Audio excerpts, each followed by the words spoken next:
Folks, I have to tell you this. It's very important. Listen, nobody is virgin. We are all ashawo. But why? When you come from Africa, we have a lot of story to tell you. Once upon a time, in a small village nested deep within the heart of Africa, life was simple and people were happy. People were content with what they have. The village was surrounded by vast lands where crops grew and cattle grazed. Family lived close knit and the bond between neighborhood was strong as blood. During this time, hope and happiness were everywhere. People created neighbors and neighbors helped each other. The girls of the village, like the boys, were raised in sense of pride, learning the way of their ancestors and preparing for lives full of dignity and hope. But 1 year later, a disaster struck. A terrible drought hit the village, turning once the fertile soil to dust. Crops withered, livestock died, and hunger gnawed at every belly. The village elders prayed to gods, but their prayers seemed to go unanswered. All hope were lost. There were no more livestock.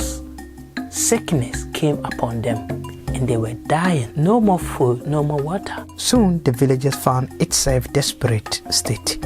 With no food to harvest and no money to trade for supplies, the future became bleak. Immediately, around that time, strangers began to appear.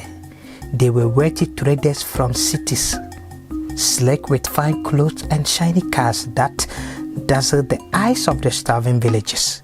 They came with promises, offering work and opportunities. Your daughters, they said, can work in the city, in hotels and big businesses.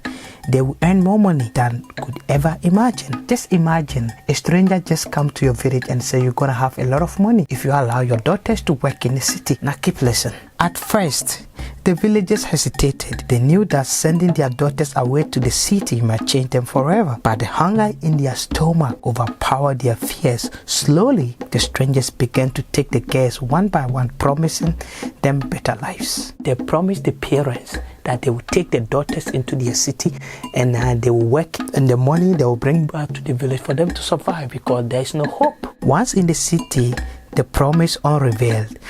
One thing is, as they take their daughters go to the city, the work they promised the parents was never fulfilled. The girls were not taken to the hotel or business. Instead, they were forced into the dark world of prostitution, trapped in brothels and denied their freedom. Their innocence was sold to the highest bidder, and the money they earned never made its way back to the village. Months passed, and the villagers, still desperate, sent more of their daughters. The cycle repeated itself. Rumors began to spread, but by the time the truth reached the village, it was too late. The strangers had taken nearly every girl, leaving behind only the old and very young. The village had been robbed not just of its daughters, but its future.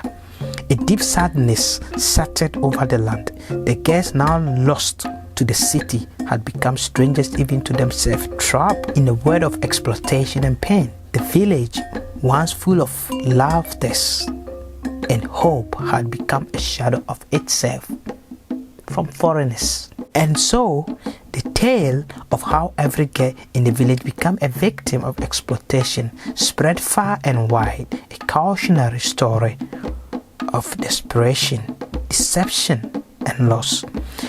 It was when the innocence of the village is traded for false promises